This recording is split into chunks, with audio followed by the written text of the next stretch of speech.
Vamos a continuar nuestro estudio de la epístola a los Efesios, la carta a los Efesios. Estamos en el capítulo 5 ya llevamos varios años estudiando esta epístola. Vamos a tener por enfoque el día de hoy el versículo 5, pero les voy a leer del 1 al 5. ¿Ya lo tienen, hermanos? Efesios 5, versículos 1 al 5, la palabra de Dios dice de la siguiente manera: Sed pues imitadores de Dios como hijos amados, y andad en amor, así como también Cristo os amó y se dio a sí mismo por nosotros, ofrenda y sacrificio a Dios como fragante aroma.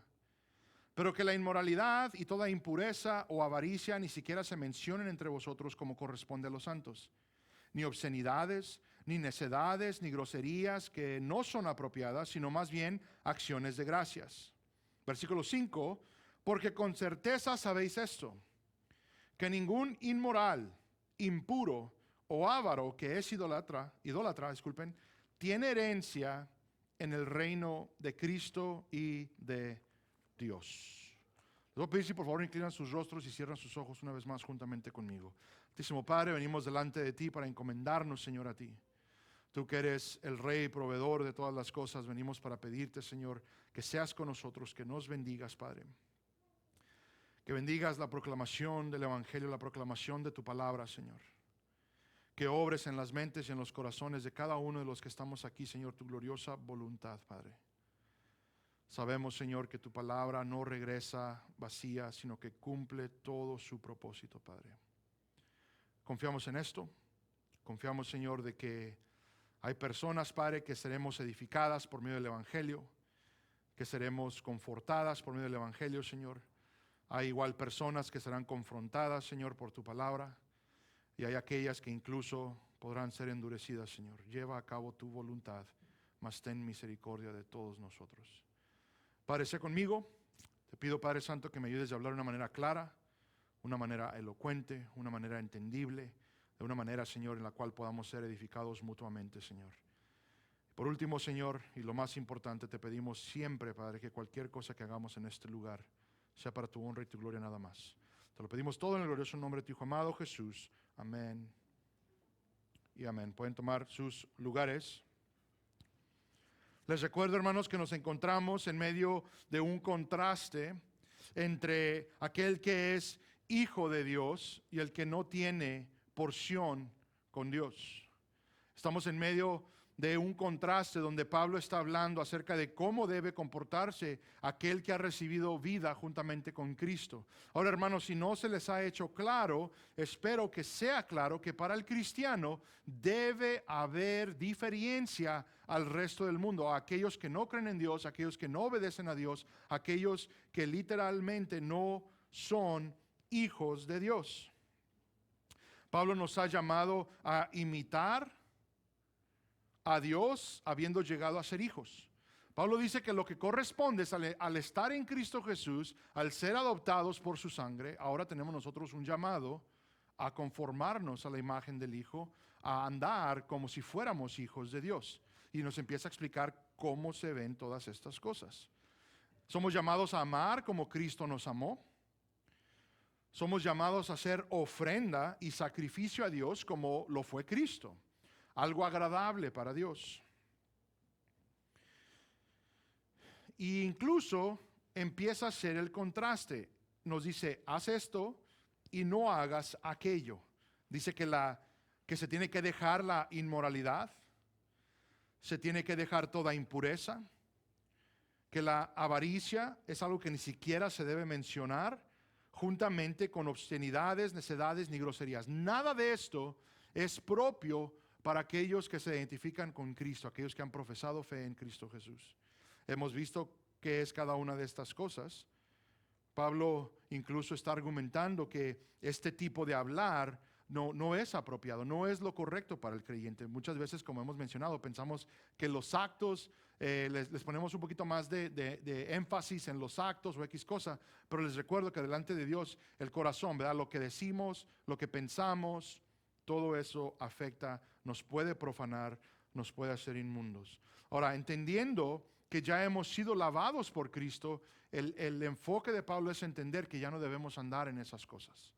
que nosotros somos aquellos que debemos de separarnos, que nuestra manera de hablar incluso debe ser muy diferente.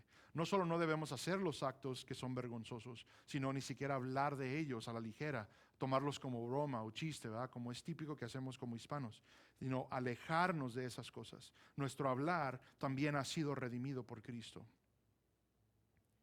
Amén. Ahora podemos empezar a comenzar a apreciar la razón. Si les puedo dar un adelanto, el pecador actúa de esta manera porque está separado de Dios. Es dejado a sus propios propósitos. Incluso veremos muy pronto que todos ahí estábamos. Una de las cosas, hermanos, que siempre tengo que aclarar, vamos a hacer unas cuantas aclaraciones antes de continuar. Primero que nada, hermanos, el día de hoy vamos directo a las cosas, ¿ok? Vamos a empezar a ser confrontados, como les he mencionado ya, con la palabra de Dios. Es bueno, cala, pero es bueno. Número 2, debe de haber una humildad al entender estas cosas, porque lo que típicamente ocurre es que, sí, mira cómo son, mira cómo son, mira cómo son. Absolutamente no. Nosotros también éramos. Sin embargo, Cristo se apiadó de nosotros y nos redimió.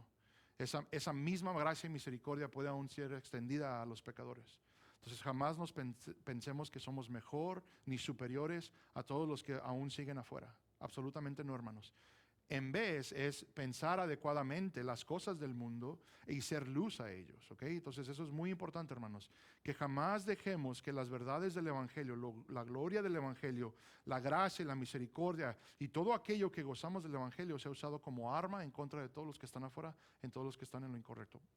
¿Aclaramos esas cosas? Continuemos. Ahí después me mandan sus quejas y sus emails y todo, porque sí, vamos directo hoy. Bueno, el mundo, una vez más, actúa de manera pecaminosa, vemos en Romanos 1, porque Dios los ha dejado a sus propios caminos, a sus propios propósitos. Pero el que ahora está en Cristo, ahora busca dejar o debe buscar dejar la vida pasada.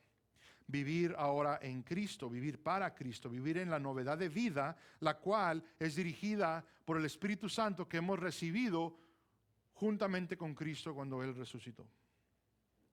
Nosotros hemos resucitado espiritualmente, ¿verdad? Nos dice Pablo en Romanos 6. En efecto, Pablo dice que el fin de aquellos es muy diferente al nuestro. Y dice, actúen como tal. Actúen a luz de esa diferencia. Bueno, todo esto es lo que vamos a estar viendo en las semanas que siguen. Pero sí quiero que notemos algo serio de la advertencia que hoy se presenta. Les voy a leer una vez más el versículo 5. Dice, porque con certeza sabéis esto, que ningún inmoral, impuro o avaro, que es idólatra, tiene herencia en el reino de Cristo y de Dios. Pablo hoy explica algo que él está asumiendo debe ser claro. Noten la primera frase, porque con certeza sabéis esto. Él lo está asumiendo, él está diciendo a la iglesia en Éfeso, al escribirles, ustedes ya deben saber esto con certeza. Esto ya es algo que debe ser absolutamente claro para ustedes. Esto no es novedad, esto no es una nueva revelación, esto es algo ya previamente establecido que debe entenderse. ¿Y qué es eso? Que el pecador no heredará el reino de Cristo y de Dios. Pablo tiene una expectativa a los efesios de que ellos entiendan esta verdad aterradora. El pecador que permanece en su pecado no tiene herencia en el reino de Cristo y de Dios.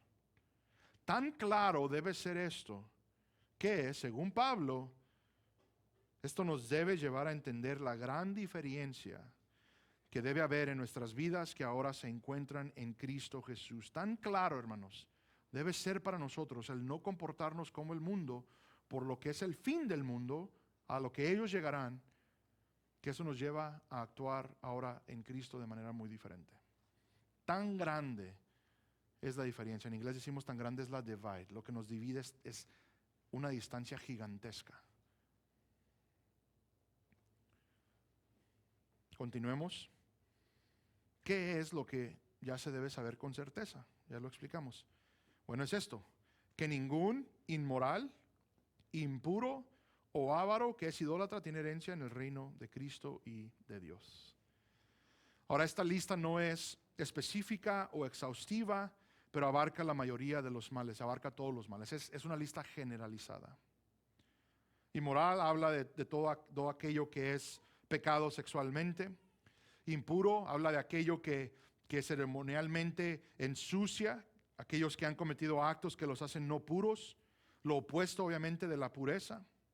Ahora, lo impuro abarca todo lo que Dios ha dicho no hacer. La desobediencia, ¿verdad? Ahora, muchas veces pensamos que ciertos actos nos hacen impuros, absolutamente, pero esto incluye el todo del ser humano, el pensar, el hablar y el hacer. Esto significa que debemos nosotros asegurarnos de que no nos convenzamos de que, bueno, como no estoy actuando de cierta manera, estoy bien, hay pureza en mí. No, no, no. El punto aquí es de que si en nuestra mente hay cosas impuras, somos impuros. Si en nuestro corazón, en nuestro anhelo, en nuestro hablar, hay impurezas, es eso, no lo que contamina, es la idea. Todo eso, ¿por qué? Porque surge del corazón, del interior del hombre. El impuro es aquel que está contaminado por su pecado. Incluso cuando hablamos de la salvación, muchas veces, si ustedes se acuerdan, hablamos de limpiarnos, de lavarnos, de ser lavados, de quedar limpios.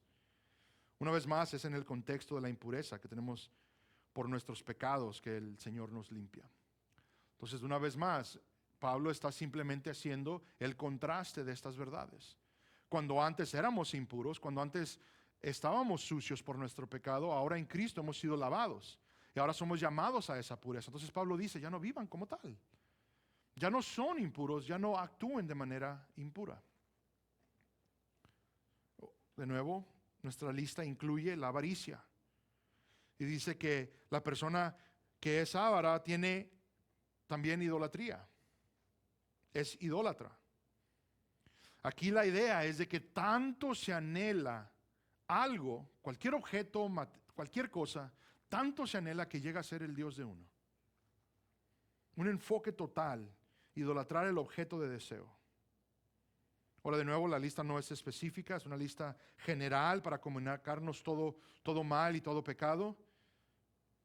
El punto es de que nadie que permanece en su pecado heredará la vida eterna, el reino de Cristo y de Dios. Ese es el punto, hermanos. Este mensaje literalmente satura todo el Nuevo Testamento.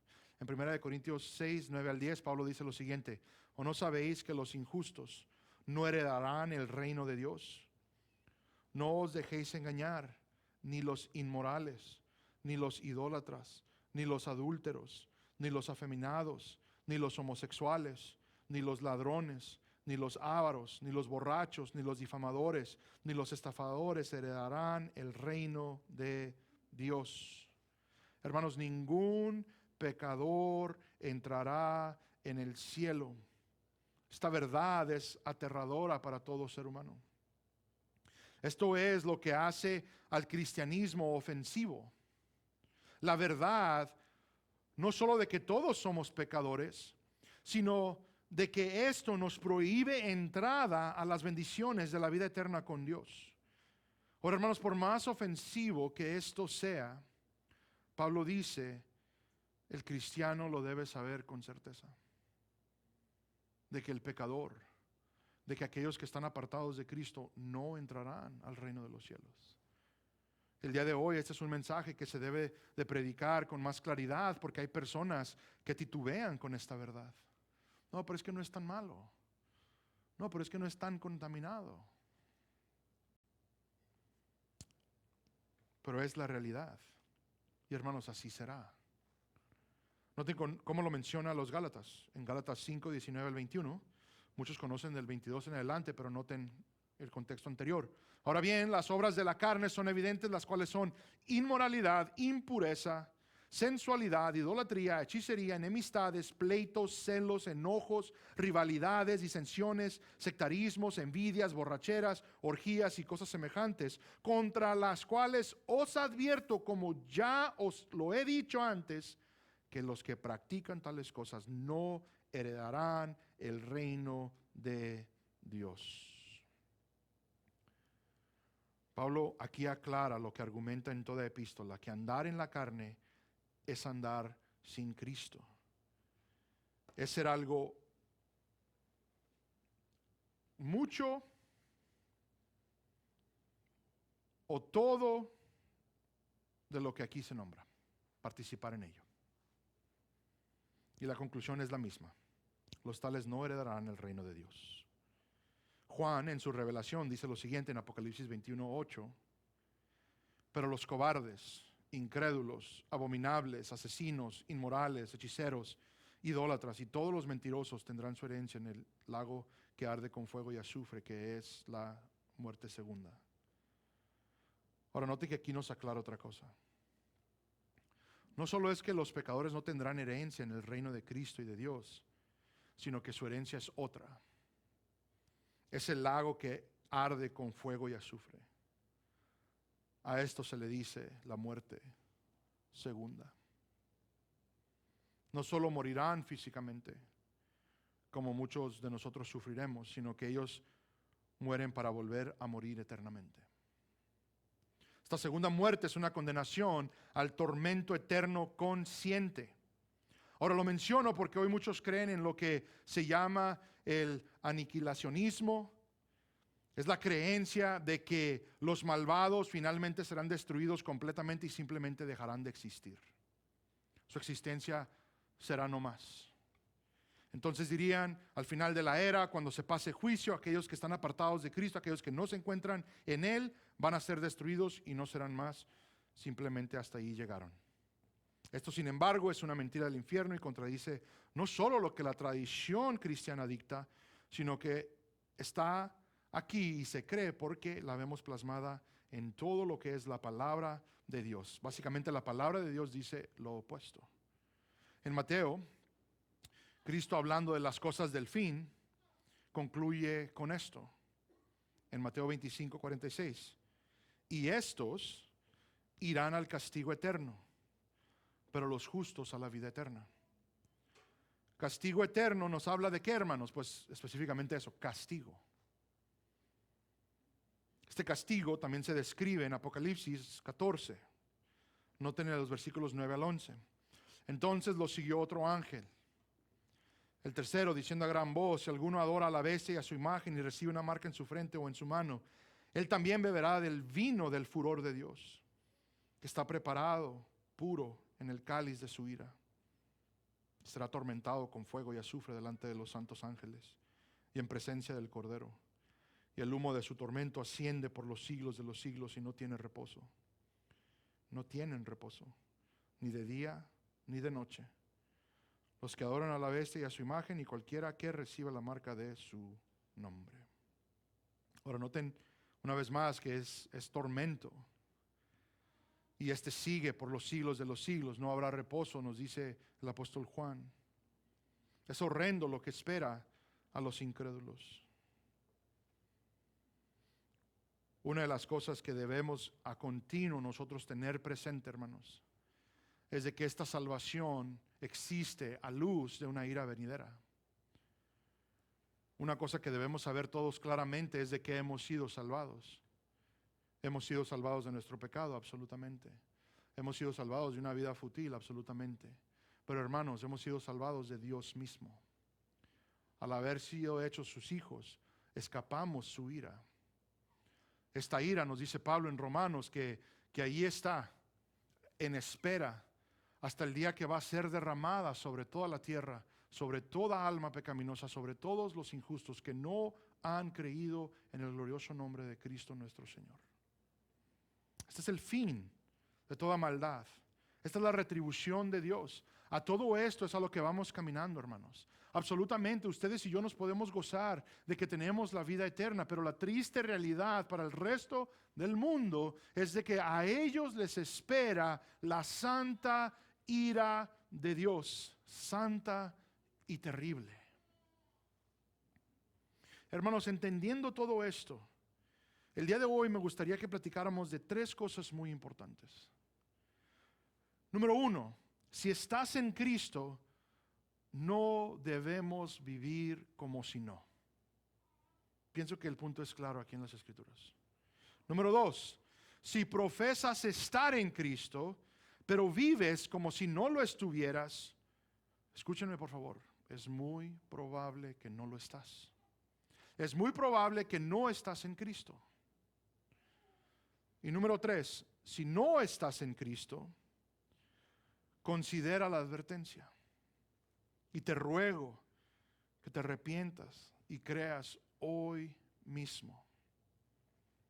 Bueno, veamos cada uno de estos contextos.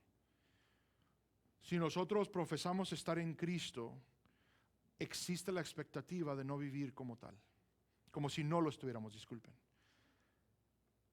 Si dices estar en Cristo, el llamado el día de hoy es a vivir de una manera apta de ese llamado. No vivir como el mundo, como aquellos que no están en Cristo. Ese es el punto literalmente de la última sección aquí en Efesios. Hermanos, debe ser claro que nuestra manera de vivir debe ser según los preceptos de Dios en obediencia a Él, dejando lo malo, haciendo el bien y glorificando a Dios en todo.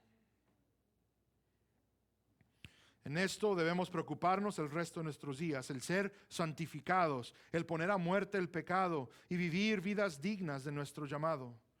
No es perfección, pero un esfuerzo a ello. Es de que genuinamente nosotros vamos identificando, ¿sabes qué? Esto no le gusta a Dios, esto debe cambiarse. ¿Sabes qué? Esto no le agrada a Dios, esto ofende al hermano, necesito cambiarlo. ¿Por qué? Por el simple hecho, aquí escuchen hermanos, no es porque le tengamos miedo al infierno, no. Es porque ahora tenemos una vida nueva en Cristo Jesús. Entonces, cuando nosotros vemos el pecado, nuestro pecado, todo aquello que cometemos, es decir, ¿sabes qué? Esto no es como debe actuar un cristiano. Según la palabra de Dios, estas cosas no son aquellas en las cuales yo debo andar y alejarnos y buscar cualquier ayuda necesaria, porque muchas veces estamos atrapados por estas cosas y no las podemos soltar. Y ahí es cuando es necesario venir y decir, hermano, ¿sabes qué? Ando en esto. Necesito de tu ayuda. Y si es más serio, después es que vamos con los ancianos. ¿Va? ¿Por qué? Porque aunque no debe ser nuestra motivación estando en Cristo el infierno, debe ser la probabilidad de que no estemos en Cristo si no existe el anhelo a hacer esta diferencia. Que nos lleva al siguiente punto. ¿Qué entonces pasa si profesamos estar en Cristo? Hemos dicho, no, pues es que yo voy a la iglesia desde pequeño. A mí me llevaron a la iglesia desde pequeño. Yo soy salvo, yo he profesado a Cristo, yo conozco el Evangelio, conozco todos los puntos del Evangelio, incluso conozco teología profunda, conozco doctrina sana, pero aún vives como si no. Lo que argumento el día de hoy, según las Escrituras, es de que es muy probable que no estés en Cristo, y esto es muy peligroso. Aquí quiero ser claro, hermanos. Si en tu vida no hay nada de deseo por Cristo, su evangelio, su ley, si no hay deseo de madurar, si tu pecado no es algo que te perturba, si tu pecado es algo que no quieres dejar, no veo manera de que estés en Cristo. En 1 de Juan 3, 4 al 10 leemos lo siguiente: todo el que practica el pecado, practica también la infracción de la ley, pues el pecado es infracción de la ley, y vosotros sabéis que Él se manifestó a fin de quitar los pecados, y en Él no hay pecado. Todo el que permanece en Él no peca. Todo el que peca ni le ha visto ni le ha conocido. Hijos míos, que nadie nos engañe, el que practica la justicia es justo, así como Él es justo. El que practica el pecado es del diablo, porque el diablo ha pecado desde el principio. El Hijo de Dios se manifestó con este propósito, para destruir las obras del diablo. Ninguno que es nacido de Dios practica el pecado, porque la simiente de Dios permanece en él y no puede pecar, porque es nacido de Dios. En esto se reconocen los hijos de Dios y los hijos del diablo. Todo aquel que no practica la justicia no es de Dios. Tampoco aquel que no ama a su hermano. Una vez más, si has profesado fe, pero vives completamente de manera contraria a lo que Dios demanda, es muy probable que tu profesión fue hecha en vano. Ahora, hermanos, quiero aclarar unas cuantas cosas. No quiero el día de hoy que pensemos que estamos hablando de la perfección. No estamos hablando de lo absoluto. Aquí estamos hablando de lo habitual, de la práctica de algo. Ahora, y sí tenemos que hacer la diferencia. Cuando hablamos de lo habitual y la práctica de algo, no significa que es simplemente algo que hacemos a continuo. No. Eso se incluye, es algo que se hace a continuo, pero es algo que se hace con un estado de mente que no importa que se hace tan continuo. A un estado de mente, a una persona que no le importa que esto es habitual, que no tiene ningún remordimiento, que no tiene nada que le predica en contra en su propio espíritu que le diga esto está mal. Esa persona, a pesar de que puede vestirse bien y venir a la iglesia y cantar los cantos y proclamar el evangelio juntamente con todos aquellos que están a su par, esa persona después va a su casa, peca a continuo, causa pecados, hace pecados y nada de ello le trae algún remordimiento, nada de ello le trae algo que le dice, ¿sabes que esto está mal? Esa persona no es de Cristo. Esa persona no está en la fe. Ahora quiero aclarar otra cosa. Esto no es para que ustedes vayan y identifiquen. No, el hermano no anda, mira. Esto es de cada uno. Hermanos, lo que quiero el día de hoy que usted sepa es de que nosotros nos tenemos que estar examinando nuestras propias vidas. Ahora, claro está que muy probable todos pecamos todos los días. Claro está que todos fallamos. Pero la diferencia debe ser qué es nuestra respuesta. ¿Qué pasa el momento que reconocemos he fallado? ¿Qué pasa? En 2 Corintios 13:5, noten, poneos a prueba para ver si estáis en la fe. Examinaos a vosotros mismos. ¿O no os reconocéis a vosotros mismos de que Jesucristo está en vosotros, a menos de que en verdad no paséis la prueba? Ahora quiero señalar algo aquí. Dice, examinaos a vosotros mismos. O sea, examínense cada uno a sí mismos. Porque la tendencia es, mira el hermano, mira él anda allá, mira esto y esto. No. Aquí es un espejo, vete a ti mismo. Toma la palabra y compárate. Siempre lo he dicho, ¿te quieres comparar a alguien? Compárate a Cristo. Otra predicación para otro día. El punto es, el examinarse es a uno mismo. La importancia es, necesito confirmar si genuina y verdaderamente Cristo mora en mí. Si su espíritu me ha sido dado. Si hay en mí fruto de obediencia, de buenas obras para andar en sus caminos en mi vida. Y Pablo dice, si no, lo evidente es que Cristo no está en ti. Has reprobado, no pasas la prueba. Noten que el punto, una vez más, es de que Cristo está en nosotros. Ahora, si esto es verdad, hermanos, esto debe ser evidente por cambios que vamos a experimentar en nuestras vidas. Y si no los hay, si no existen esos cambios, corres peligro.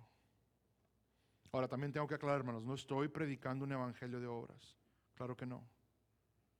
No estoy aquí para decirles que ustedes obtendrán su salvación por su obediencia. No estoy diciendo que entre mejor sean, más bien les va en cuestiones de salvación y finalmente la obtendrán. No. De lo que estoy hablando y que ya hemos repasado, Pablo ha sido claro que la salvación no es por obras. Esta salvación es por gracia de Dios. Lo vemos en el capítulo 2. Es el Señor el que ha comprado por nosotros, nos ha otorgado la salvación basado en su gracia y en su misericordia hacia nosotros. De lo que hablamos entonces se enfoca en el versículo 10 de Efesios 2, que el Señor preparó de antemano para que anduviéramos en buenas obras. La idea es entonces de que al Él darnos el Espíritu, al Él darnos su Espíritu, parte de lo que se habla del nuevo pacto, Dios dice, y yo pondré mi espíritu en ellos y causaré que anden en mis estatutos. Dios dice, la razón por la que daré mi espíritu es para que ellos caminen en mi ley, para que ellos hagan todo aquello que he demandado de ellos, para que cumplamos en obediencia los preceptos de Dios. Entonces, tomando esa fórmula, ¿qué es? Salvación por gracia y misericordia de Dios nada más, para buenas obras en este mundo. No por obras, sino para buenas obras, para llevar a cabo una vida en buena conducta delante de Dios. Lo que sigue a la salvación es un anhelo ferviente, hermanos, por agradar a Dios, por servirle, de amarle con todo y amar al prójimo. Amén. Una fe que no demuestra fruto, que no demuestra obras, Santiago diría que es una fe muerta, una fe que no ha justificado. En Santiago 2:18 lo leemos, dice, pero alguno dirá, tú tienes fe y yo tengo obras, muéstrame tu fe sin las obras y yo te mostraré mi fe por mis obras.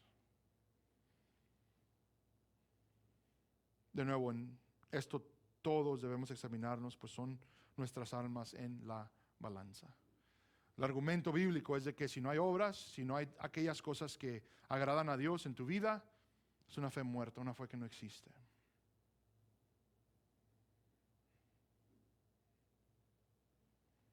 También tenemos que tener cuidado de poner mucho valor en esas obras, también tengo que aclarar.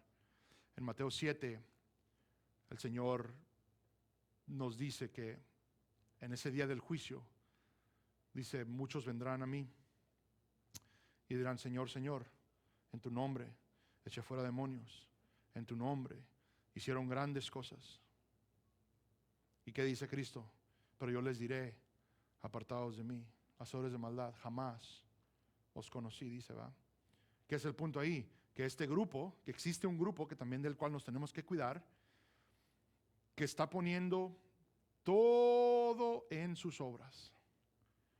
Mira todo lo que hago para la iglesia, vengo cada domingo, vengo los jueves, vengo temprano, seguramente voy para el cielo. No hay otra. No podemos darle tanto énfasis que nuestra dependencia en la salvación esté en esas obras. No. ¿Qué es el punto? Es creer en Cristo genuinamente con todo lo que nosotros somos, creer en su obra, creer que Él ha hecho todo por nosotros, que nuestra justificación es por la vida de Cristo, al entregarse, a morir por nosotros, al resucitar al tercer día, todo para comprar para nosotros una salvación. Ahora, el paso siguiente de ello, después de ser salvos, es entender, ahora tengo que andar como Cristo anduvo. Si has creído en Cristo, no serás perfecto hasta que estemos en la eternidad. Pero en ti habrá un anhelo por serlo. Mientras tanto, nos vamos convirtiendo más y más a la semejanza de Cristo, poco a poco. Es un proceso largo, arduo, doloroso. Tomamos 2 pasos adelante y 1 para atrás y así vamos.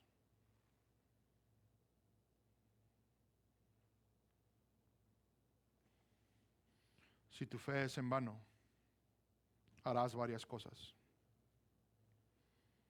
Tendrás tu fe en otra persona u cosa que no es Cristo. Contarás de tus obras como algo de que gloriarte. Al fin y al cabo eres mejor cristiano que los demás. Usarás la gracia y la misericordia de Dios como excusa para seguir en tu pecado. Y no verás lo grave que es tu pecado, incluso ni tendrás ningún anhelo por cambiar todo aquello en ti. Y el día de hoy te llamaría al arrepentimiento. El día de hoy te llamaría que al considerar estas cosas cayeras delante de Dios a sus pies clamando por perdón y que te otorgue una fe genuina. Ahora tengo que aclarar otra cosa. ¿Puede el cristiano cometer estos pecados? ¿Puede el cristiano hacer todo aquello que se nombra en estas listas? Absolutamente. No nos creamos inmunes. Absolutamente los podemos hacer. Tengamos cuidado a no caer por pensar que estamos firmes, diría Pablo. Ahora, ¿qué es la diferencia? Que el cristiano va a odiar que comete estos pecados. Buscará ser librado de ellos a todo costo. Muchas veces nosotros noten cómo somos. No, pero es que no quiero por vergüenza. No. Cuando una persona genuinamente entiende el peso del pecado, el costo, lo que le costó a Cristo, el redimirnos, el cometer esos pecados, es decir, ¿sabes qué? No me importa lo que pase, necesito deshacerme de él. Venga lo que venga.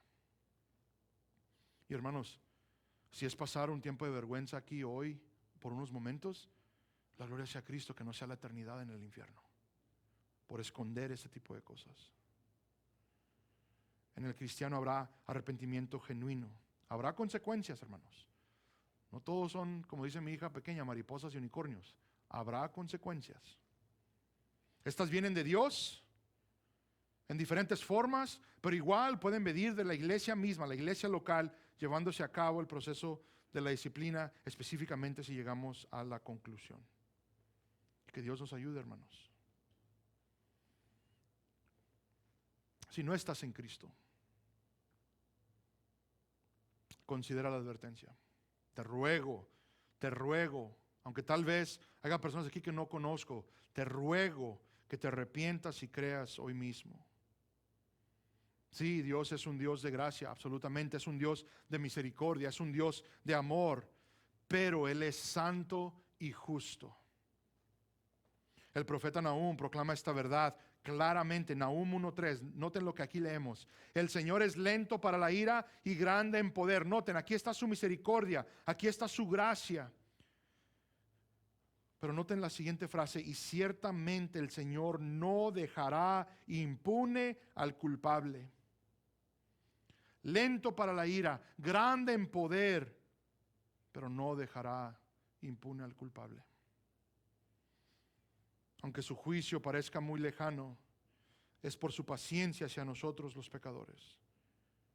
Pero la verdad es de que todo pecador dará cuentas a Dios por todo lo que ha hecho en su vida, toda la maldad, y en la justicia de Dios habrá retribución para aquellos que son hallados faltos. Es simple. Estarás delante de Dios, desamparado, y responderás por tu pecado y pagarás con la eternidad en tormento. Y la otra opción es presentarte delante de Dios, como lo haremos todos. Sin embargo, en este caso estarás en Cristo, amparado por su defensa. Y será Cristo entonces quien responde por ti y no tú por ti mismo. Nuestro pecado fue sobre Cristo para que en el día del Señor, el día santo, el día terrible del Señor, se nos atribuya la justicia de Cristo, la fidelidad de Cristo, en vez de nuestra maldad y nuestro pecado. Y la recompensa es una herencia juntamente con Cristo, la vida eterna en presencia de Dios. Te imploro, ven a Cristo. Sin Él es estar delante de Dios y tener que responder de tu propia cuenta por tu maldad. Y para ser claro, lo que Dios espera de cada uno de nosotros es la perfección. Una falla a sus preceptos, una nada más. Y Santiago nos dice que somos transgresores de toda la ley. Por eso la necesidad de Cristo, por eso envía a su Hijo, por eso su Hijo es completamente sin pecado. Para que así entonces la vida de Él, su justicia, su fidelidad a la ley sea atribuida, imputada a nosotros. El justo por los injustos. Pero hay un requisito: el reconocer nuestro pecado, el arrepentirnos de nuestro pecado, el creer en Él. Confiar de que Él ha hecho todo para resolver este problema tan grande que a todos nos aplaga. Termino con esto, hermanos. Les voy a leer 2 de Pedro 3, versículos 1 al 13. Amados, esta ya es la segunda carta que os escribo, en las cuales, como recordatorio, despierto en vosotros vuestro sincero entendimiento, para que recordáis las palabras dichas de antemano por los santos profetas, y el mandamiento del Señor y Salvador declarado por vuestros apóstoles.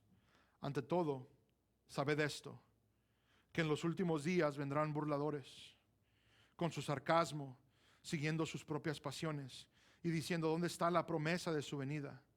Porque desde que los padres durmieron, todo continúa tal como estaba desde el principio de la creación. Pues cuando dicen esto, no se dan cuenta de que los cielos existían desde hace mucho tiempo, y también la tierra surgida del agua y establecida entre las aguas por la palabra de Dios, por lo cual el mundo de entonces fue destruido, siendo inundado con agua. Pero los cielos y la tierra actuales están reservadas por su palabra, noten aquí, hermanos, para el fuego, guardados para el día del juicio y de la destrucción de los impíos. Pero amados, no ignoréis esto, que para el Señor un día es como 1000 años, y 1000 años como un día. El Señor no se tarda en cumplir su promesa, según algunos entienden la tardanza, sino que es paciente para con vosotros, no queriendo que nadie perezca, sino que todos vengan al arrepentimiento. Pero el día del Señor vendrá como ladrón, en el cual los cielos pasarán con gran estruendo, y los elementos serán destruidos con fuego intenso, y la tierra y las obras que hay en ella serán quemadas. Puesto que todas estas cosas han de ser destruidas de esta manera, ¿qué clase de persona no debéis ser vosotros en santa conducta y en piedad, esperando y apresurando la venida del día de Dios, en el cual los cielos serán destruidos por fuego y los elementos se fundirán con intenso calor? Pero, según su promesa, nosotros esperamos nuevos cielos y nueva tierra, en los cuales mora la justicia. Palabra de Dios, hermanos. Les recuerdo que a luz de todas estas verdades, a luz del Evangelio, el cristiano es llamado a vivir de manera adecuada. E igual, si tú has profesado en vano y no estás en Cristo, el llamado el día de hoy sería reconocer todas estas verdades y ajustar tus caminos con el favor de Dios. E igual, si nunca le has contemplado, si nunca le has considerado, si nunca has decidido creer, si nunca te ha importado lo que es esta cuestión de la religión, el cristianismo, el creer en Cristo, el estar en Él, el vivir para Él, el día de hoy igual te llamo a que reconsideres tu postura, a que reconsideres lo que has pensado de antemano, y que el día de hoy entiendas que eres pecador, pecadora, que vayas a Cristo en arrepentimiento y que creas en Él para la salvación de tu alma, para la salvación de la ira venidera y a una herencia en Cristo Jesús por la vida eterna. Hermano, meditemos en estas cosas y vivamos a luz de los preceptos de Dios. Amén.